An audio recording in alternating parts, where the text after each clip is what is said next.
am I going to get a lot of viewers when I set up an Adam cam? Because there's going to be an Adam cam. The minute Adam starts doing useful stuff, I'm streaming that. Adam's going to be a streamer. My stream's going to become 24/7 very quickly. Because when Adam starts doing all this stuff, Adam's going to be... Oh, and you know what? Adam is going to have webcam eyes. I was just thinking I got to set up a camera on Adam's work table. Wrong. Adam has webcam eyes. Adam has a computer. Adam's Wi-Fi connected. Adam can stream first person from his own point of view. I don't have to figure out how to set up a stream for him. He is a stream. His onboard computer is a streaming PC. His onboard cameras are a stream. All he needs is OBS, and Adam will be able to stream everything. Adam's a walking streamer, like, at all times. So I'll just take over from Adam whenever I feel like it.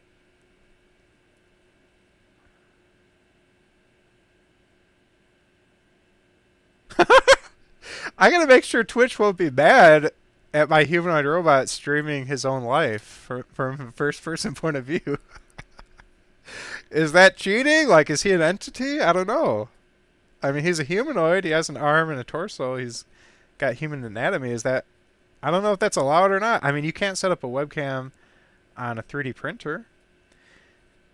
As long as, I guess, Adam can talk to you guys, too. Like, I'll have him communicate. Like, actually, he can do it silently so he's not annoying me. Like, if I'm sleeping and he's at that desk behind me, like, working, I don't want him like, hey, guys, thanks for the follow. Or, like, hey, Mike CFL, I appreciate the compliment. I don't want him talking and waking me up from sleep. But he can talk using desktop audio. He'll generate sound, put his speakers on mute, but you guys will hear what he's saying, but I won't audibly hear what he's saying. He'll be able to speak to OBS directly, but anyone else in the room won't hear what he's saying. So he can quietly have a loud streaming voice and interact with chat and everything, and I won't need to be disturbed by it.